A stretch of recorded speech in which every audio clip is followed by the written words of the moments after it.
Let's bring in NBC's Stephen Romo at the scene of this shooting in Midtown. Also with us, NBC News national law enforcement correspondent Tom Winter, retired NYPD detective Mark Claxton, and retired NYPD officer Jillian Snyder, who now teaches at John Jay College of Criminal Justice.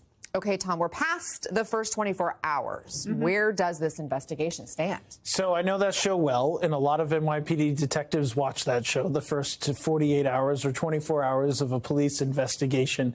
But, you know, some of the things that we're reporting this morning about what was written on the shell casings, what you just referenced, that type of information was probably found over 24 hours ago. So what we know in the press and what we know in reporting is clearly far behind where investigators are. And that's how they want it, because they want to make sure that they're on top of the information and they're pursuing leads first and not necessarily us. So there are a couple of developments here today and some pretty important clues and evidence that the NYPD, I think, believes that they've picked up. One, these images that we're looking at now, these come from a Starbucks surveillance camera from prior to the shooting. So yesterday they find this. They do all sorts of video work, because just as important as it was to follow where he went after the shooting, it was just as important to know where he came from and trying to find this individual. So they get those still images, they get that surveillance video, and they notice that he buys a couple of things, like a water bottle and a couple of energy bars, and that at some point he discards those things. They find on video where he discards them, and he picks those items, and they pick those items of evidence up. What they have found, if they've found anything on those items of evidence, well, police aren't explicitly saying, but certainly all those things bring certain clues to bear. DNA. The phone that they found yesterday, that could potentially be very helpful. And so we know, because of some of the activity that they're doing this morning, that this is advanced beyond where our knowledge of it is. Whether or not this individual is still in the area, where this individual came from, what this individual name is, I don't have that information at this point, but certainly police are moving closer to it. So they're being quiet in their discussions with us at the moment, but they're definitely not being quiet behind the scenes. And Stephen, we're also learning more about the victim and hearing from the family of Brian Thompson. What are they saying? Yeah, Anna, NBC News actually spoke with Paulette Thompson not long after news broke of this killing, and she said that he had been facing threats. She didn't have many specifics behind those, but she did say, yes, there had been some threats. Basically, I don't know, a lack of coverage. I don't know the details. Now, that was a fairly brief conversation, as she said she had to go console her children right after that. Brian was just 50 years old, leaves behind Paulette and 2 kids. Paulette actually also spoke with KARE 11, our affiliate in Minneapolis, saying that Brian lived his life to the fullest, and just how deeply he's going to be missed now. Anna? All right, Stephen Romo, thank you. Please keep us posted on any developments there at the scene.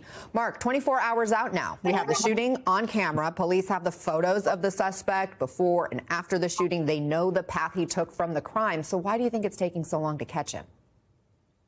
Well, I don't think it's taken that long to catch him, as a matter of fact. I think Tom is absolutely correct, and that is that oftentimes there's a focus because of the media generation that we live in. There's a focus on the length of time that an investigation is taking, as opposed to the quality of the investigation itself.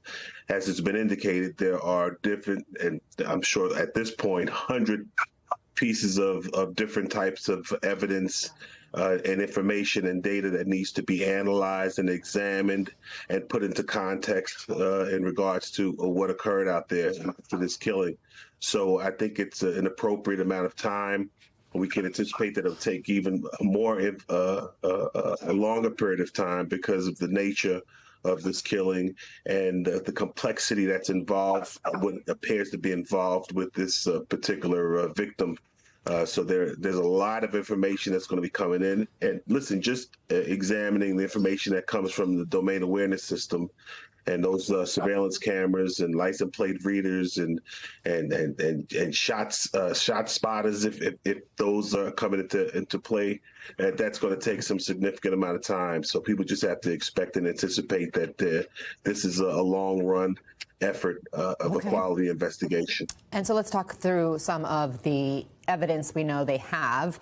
We just reported about the writings that were left behind on the shell casings found at the crime scene. The words defend, deny, depose written on those shell casings. Jillian, does that narrow the window on who a potential suspect could be, that they would have casings like that? Well, it obviously took a lot of time for someone to put the effort and write those words on those shells. So it shows you that there was a rationale behind this killing. It shows you that the person who did this most likely had something against this industry. It also could point us in a direction where we know that those words are pretty common in the insurance industry. You'll see them online in terms of negative exposure on the insurance industry. So it could be someone who's wanting to point us in that direction, or it could have something directly related to this killing.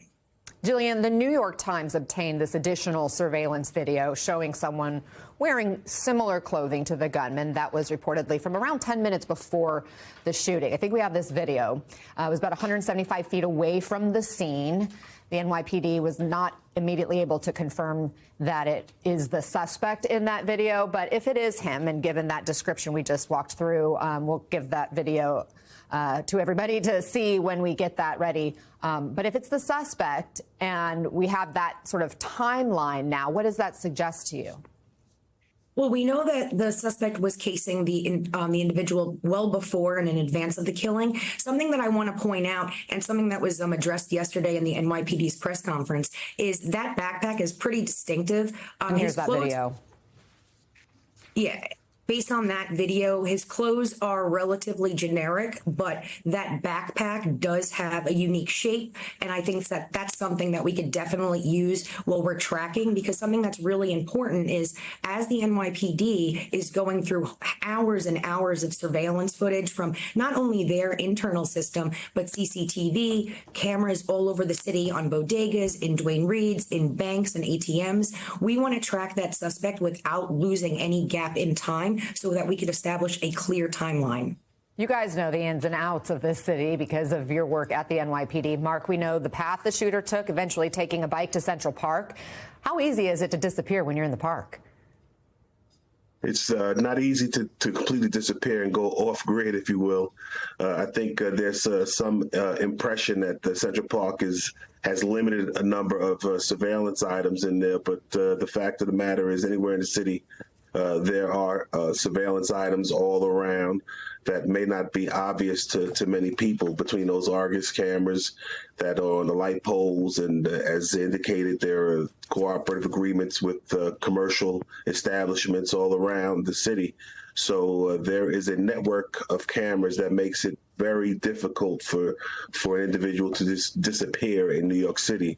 It should be noted that New York City is only second to Chicago in the number of surveillance cameras that they have used by their public safety apparatus.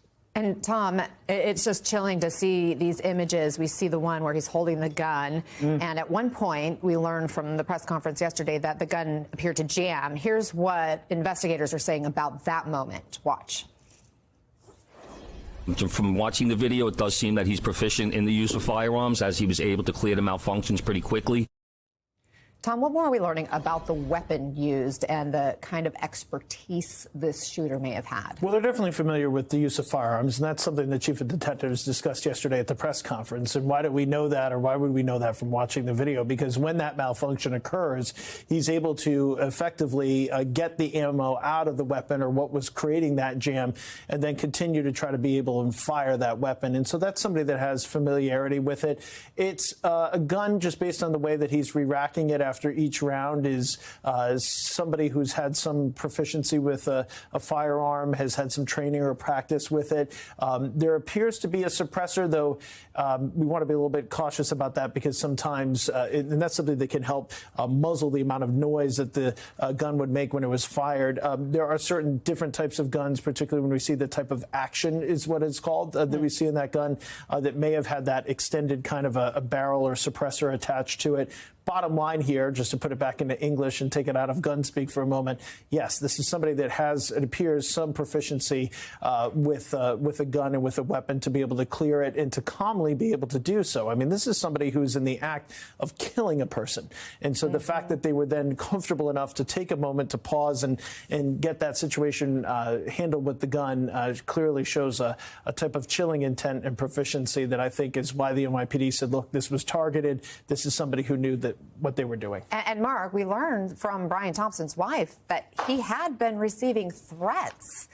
How will law enforcement, try to trace those threats now? And based on everything else we've discussed, does this sound like a crime of passion to you?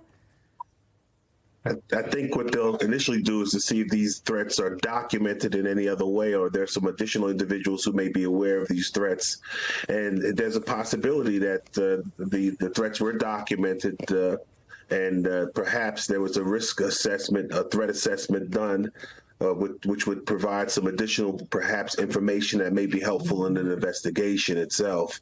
So it all depends on whether or not these threats are known to other people, and in what form these threats took, and whether were they personal threats, were they threats related to his profession.